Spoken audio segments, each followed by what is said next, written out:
So, the Galaxy M51 and the Nord both have a starting price of about 25,000 rupees and they both come from great brands, and so people want to know which phone they should get. Well, let me help you out with that. If you look at the specifications, the Nord is clearly a better performing phone from speed and gaming perspective. The M51, however, is a battery monster and in general offers more features than the Nord. So let's hash it out from a hardware perspective first. But before we move on, it'll be great if you could drop a like, hit the subscribe button and that bell icon and help me grow my channel. And now let's move on. Now if you just take performance into perspective, the OnePlus Nord is slightly ahead of the M51. It's not a whole lot better, but nevertheless it's better, and with Oxygen OS it does feel a little more snappier. And in terms of memory, the M51 allows you to add another 512 gigs of storage using microSD card. And for the same price, the M51 offers twice the internal memory at 128 GB.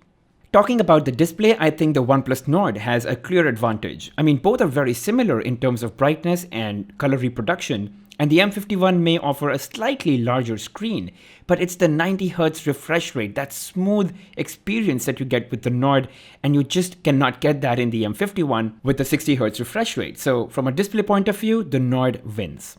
Even from a display protection point of view, you've got Gorilla Glass 3, which is an old gen Gorilla Glass protection on the M51, and the back is plastic, which is quite prone to scratches. I mean, I already have one that's not going away. But the OnePlus Nord that I've had for a longer time is protected using Gorilla Glass 5, both on the front and the back, and as you can see, there are no scratches.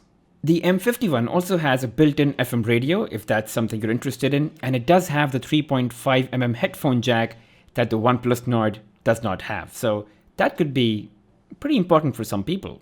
And the biggest difference where the M51 simply walks away with the cake is the 7000 mAh battery. That's a huge battery capacity. And the fact that you can use it as a power bank to pretty much charge any other device using reverse charging. That's phenomenal. And now let's talk about the cameras. Both of them have a quad camera setup, but the M51 can boast of better specifications. It's got a larger primary lens at 64 megapixel and a larger ultra-wide lens at 12 megapixel. The depth sensors are both at 5 megapixel, and it's even got a bigger macro lens at 5 megapixel compared to the 2 megapixel on the Nord.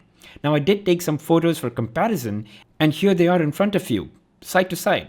I think the OnePlus camera can take more natural looking photos, but the M51 can take better dynamic range and more detail when compared to the OnePlus Nord.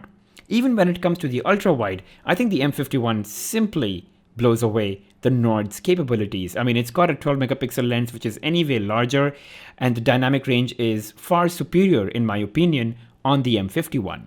And here are some portrait shots that I took. While the edge detection is great in both, I think the OnePlus Nord has slightly sharper images. And while personally I feel it's not a big deal, but the Nord can shoot 60 FPS videos at 1080p resolution and the M51 can't.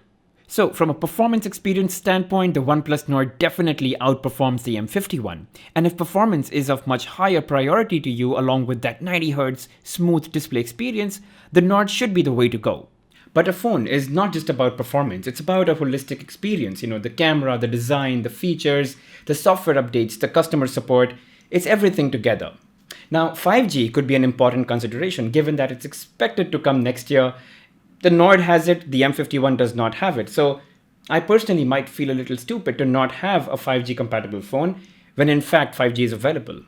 But you've got a lot more battery capacity in the M51, twice as big base internal storage, ability to expand storage by up to 512 gigs using microSD card, a bigger display, better cameras both front and back, and you can use the M51 as a power bank and charge other devices. I mean, there's a lot happening on the Galaxy M51 for the same price as the OnePlus Nord, and so what you have to see is if all these features I just talked about, are they more important to you than slightly better performance or a 90Hz display or 5G? And if they are, then M51 might be the way to go. It's not an exact science, you know, different people have different expectations or priorities from a smartphone. And so what you have to see is, basis everything I just said, what is more important to you? And accordingly, you take that decision. From a design perspective, I find the Nord better, personally, in terms of appearance and sturdiness. It's got thinner bezels, it's lighter in weight, and a more elegant design. It's got a glass build and it's Gorilla Glass 5, which is stronger than the Gorilla Glass 3 on the M51.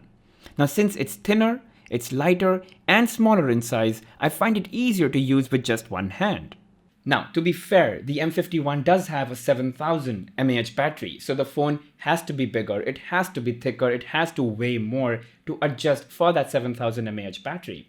So as I said, personally I prefer the Nord, but it's really commendable how Samsung has been able to put in a 7000 mAh battery and still keep the phone decently sized. And coming to the software, I think the M51 does have an upper hand with Samsung's One UI 2.1. For example, you get always on display, which is always on. Unlike in Oxygen OS, it only shows when you tap or you get a notification. In M51, there is automatic switching between the light and the dark mode. That is, you can set up a custom schedule or basis sunrise and sunset. But on the OnePlus, you have to always manually switch between the themes. And talking about themes, while the OnePlus does allow you to change icon packs, there just aren't enough themes. You have to go to your tones and all you can do is change between white and dark. But on the M51, you can just go to the Galaxy Store, the theme store, and there are hundreds of free and paid themes that you can install on the go just like that. And then there's Dolby Atmos for much improved sound experience both while watching videos or playing music or even playing games. There's Nearby Share for very easy file sharing between two devices. And then there's stuff like Quick Share that allows you to, again, transfer files. There's Music Share so you can play music from two devices at the same time. And all of these are missing in the OnePlus Nord. Now, I'm not saying that all of these are useful. It just means that there are higher chances that more of you are satisfied with software features in the Galaxy M51 with the One UI 2.1 than you would be with the Oxygen OS on the Nord. Okay, so now which phone would I go for? Well, this is tricky because I would still go for the OnePlus Nord despite all the features and the bells and whistles and the incredible value for money the M51 brings to table. And the reason is simple. For me, performance is of much higher priority. For example, let's say over battery, because I don't have any battery anxiety. I know I will be able to charge it anywhere, everywhere. So for me, I'm a sucker for performance. I really like that snappy performance. That 90 Hz display, that fluid experience is very important to me. And I just prefer lighter, smaller devices that are easy to use with just one hand because I'm on the phone a lot, but I'm talking to people. I'm not consuming media. So for me, one-hand use is very important. And I also think that 5G would be something I would really be looking forward to when it comes, if it comes next year. I don't want to have a phone that does not have 5G. So yeah, OnePlus Nord would be the way that I would go. So to conclude, if you want a more holistic phone with a good balance of performance, camera, features, expandable storage, reverse charging, the biggest, meanest battery ever, and an incredible value for money, the M51 is a clear choice. But if you're like me and you want a snappier performance and 5G and that 90 Hz fluid display, the Nord is a clear choice in that case. So yeah, that's it from me guys on the M51 versus the OnePlus Nord. If you've got any questions, feel free to drop them in the comment section below. And as always, don't forget to drop a like, hit that subscribe button and that bell icon. I'll see you guys in the next one.